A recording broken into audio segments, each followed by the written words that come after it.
If you've ever played the game, I think it's Fight Night of Champions. It's the last boxing game that I think EA Sports released. It was back in 2011. There's a song on that game in the soundtrack when you're going through the loading screen or picking your character called "The Loser Wins." And I think of that song, it's not about boxing necessarily, but I think of that phrase, "The loser wins," when I see this. So Joe Joyce is set to make his return on March the 18th in Birmingham.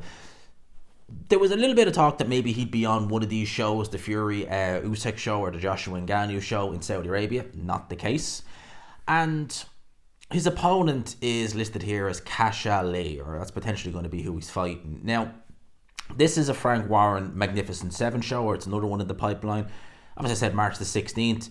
Nathan Heaney against Brad Pauls. You know, Nathan Heaney really, that's one of my upsets. Well, I didn't pick him to win. I know a lot of people didn't, but that was one of the upsets of the year last year, him beating Denzel Bentley. Didn't give him a prayer.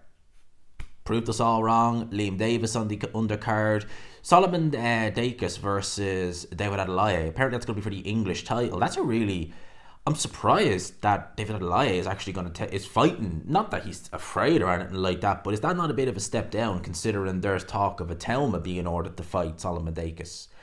Either way, it's a fairly run-of-the-mill win for David Adelaide.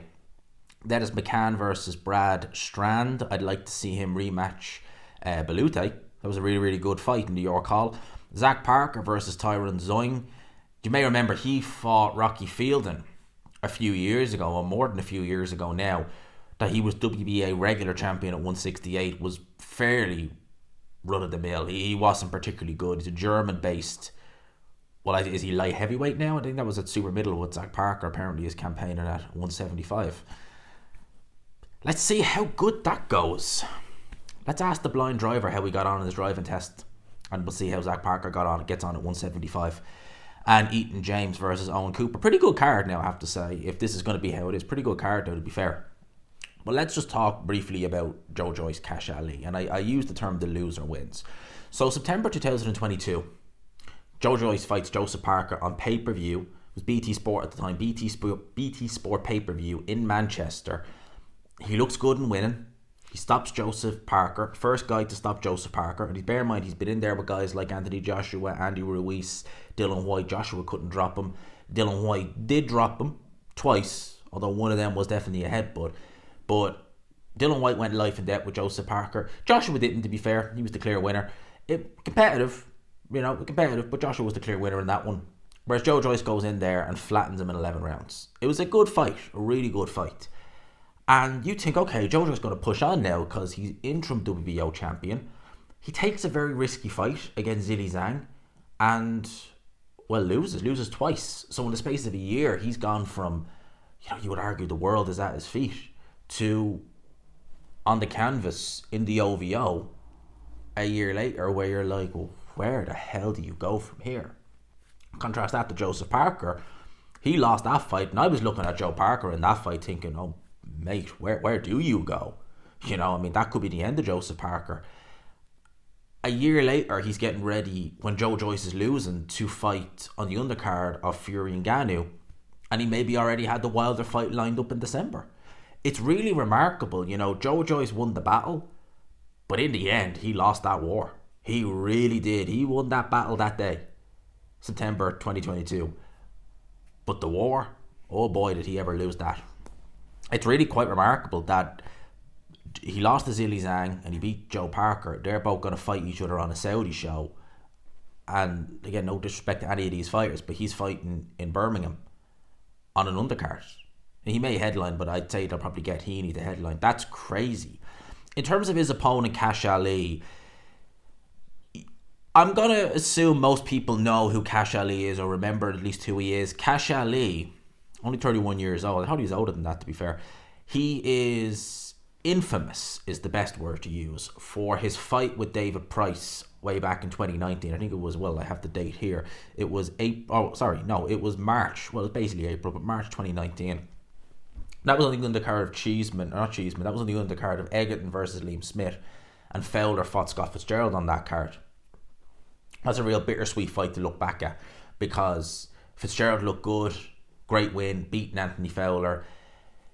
And to think where you could have gone and pushed on from there. I know he fought Cheeseman and he got a good win there and he legitimately won that fight, but it's sad to see where his career has ended up going.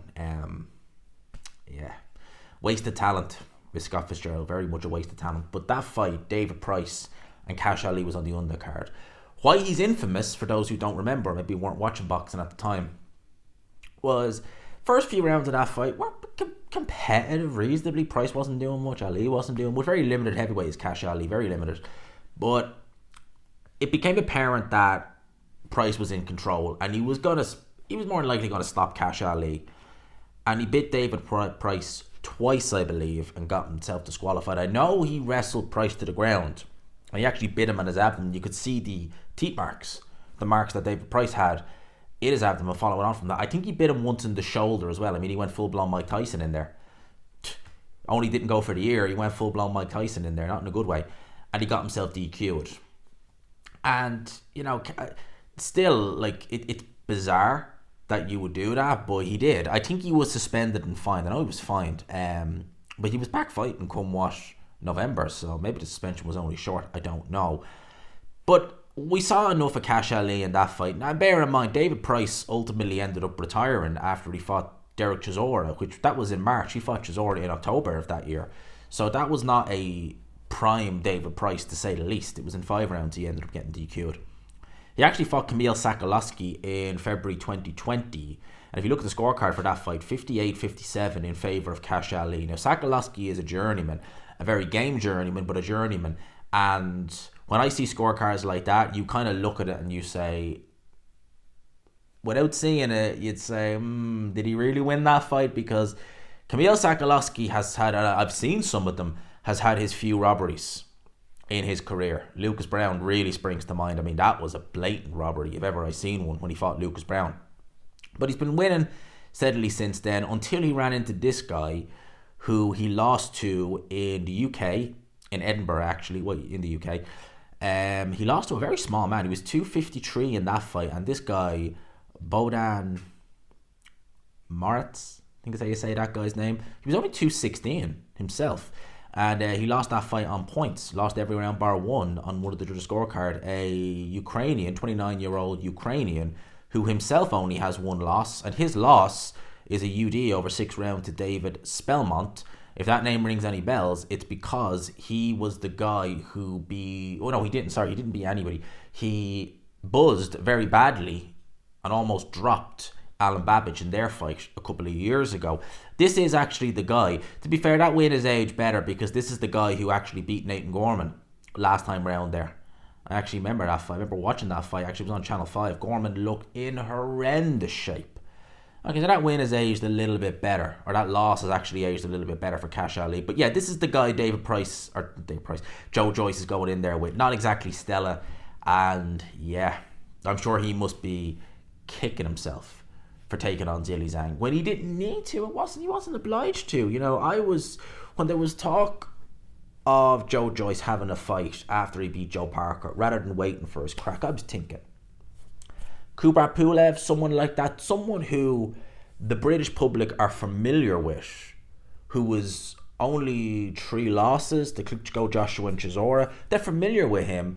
He won't pose a risk.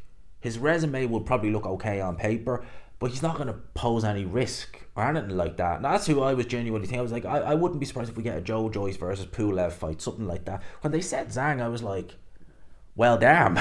You know, I'm happy, because it's a good fight, but well, damn, that's a risk.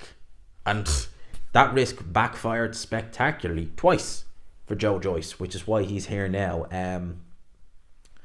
I think at what is he now, 37, 38 years old, 2 back-to-back knockout losses. Okay, one of them was a stoppage because of an eye injury, but the second one was a clean knockout. That granite chin, that's been probably dented now, certainly after that right hook he took. Yeah, I'd expect him to beat Kash Ali, but to do anything at the top level of heavyweight, unlikely. But look, stranger things have happened. Let me know your thoughts on the Magnificent Seven that Frank is reportedly doing. It's, as I said, looking at the undercard there, it's not a bad card. Certainly not. It's decent. Birmingham, how close is that to Stoke?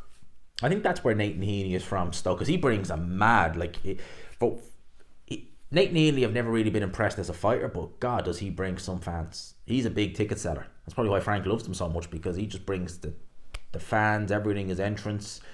Oh God, what's his name? The guy who sings his entrance song. I can't even think of his name now. It's escaped me. I know who it is, but I can't think of the guy's name who sings it. No, gone. I know some of his songs, but his name escapes me. Completely gone. But anyway, that's pointless. Let me know your thoughts on Joe Joyce's comeback against Kash Ali. Leave in the comments. Hope you enjoyed it, people. Smash the like button if you could. Hit subscribe, of course, if you haven't already. For now, I'll leave it there. Peace.